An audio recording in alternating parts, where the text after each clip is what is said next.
এখন আমি উত্তরবঙ্গের মিরপুরের একটা বিখ্যাত ভাজা তৈরি করে নেব।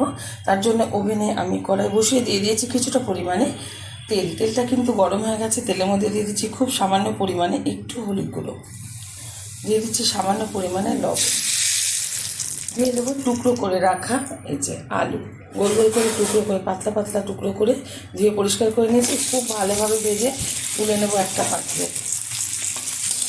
এটা কিন্তু হাই আছে ভাজতে হবে, নাহলে কিন্তু আলুতে তেলটা টেনে নেবে। লো আছে ভাজবে। আলুগুলো কিন্তু লাল লাল করে যে ভাজা হয়ে গেছে, তুলে নিচ্ছি একটা পাত্রে। আলুগুলো ভেজে তুলে নেওয়ার পর দিয়ে দিচ্ছি আবার একটু হলুদ গুঁড়ো, দিয়ে দিচ্ছি সামান্য পরিমাণে লবণ। সেমভাবে দিয়ে দিচ্ছি আলুটা যেভাবে ভেজেছি। এখন দিয়ে দেবো এখানে পাতলা পাতলা করে উচ্ছে কেটে রেখেছি। ভালো করে দিয়ে পরিষ্কার করে নিচ্ছি। এটা কিন্তু উত্তরবঙ্গের মিরপুরের একটা বিখ্যাত ভাজা। এই ভাজাটা কিন্তু ম্যাক্সিমাম বাড়িতে হয়ে থাকে বা হোটেলেও হয়ে থাকে। মানে খুব ভালো লাগে খেতে, ডাল ভাতের সাথে বা গরম ভাতের সাথে। তো আশা করি আপনাদের ভালো লাগবে আমার এই রেসিপিটা। যদি ভালো লেগে থাকে আপনারা অবশ্যই চ্যানেলটি সাবস্ক্রাইব করবেন, লাইক করবেন, শেয়ার করবেন।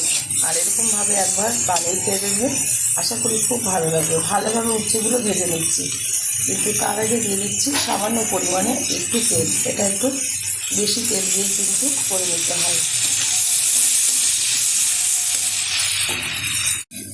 উচ্ছেগুলো কিন্তু লাল লাল করে আমি ভেজে নিয়েছি, তুলে নিচ্ছি একটা পাত্রে। উচ্ছেগুলো ভেজে তুলে নেওয়ার পর দিয়ে দেবো এর মধ্যে কুচিয়ে রাখা অর্ধেক পেঁয়াজ। পেঁয়াজের পরিমাণটা কিন্তু অল্প ব্যবহার করতে হবে। পেঁয়াজটা একটু নেড়ে চেড়ে দিচ্ছি, দিয়ে দিচ্ছি দুটো কাঁচা লঙ্কা চিড়ে রাখা, দিয়ে দেবো সামান্য পরিমাণে একটু হলুদ গুঁড়ো, দিয়ে দিচ্ছি পরিমাণ মতো লবণ।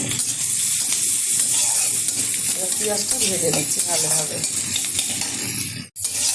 পেঁয়াজটা খুব ভালোভাবে ভেজে নিয়েছি। এখন দিয়ে দেবো ভেজে রাখা উচ্ছে আর আলু। এবার ভালোভাবে মিশিয়ে নেব, তাহলে কিন্তু একদম রেডি হয়ে যাবে উত্তরবঙ্গের মিরপুরের বিখ্যাত ভাজা উচ্ছে আলু। হয়ে গেছে, নামিয়ে নেবো, ঢেলে দেবো একটা পাত্রে। গরম গরম ভাতের সাথে সার্ভ করবো। আপনারা অবশ্যই ট্রাই করবেন, আশা করি ভীষণ ভালো লাগবে।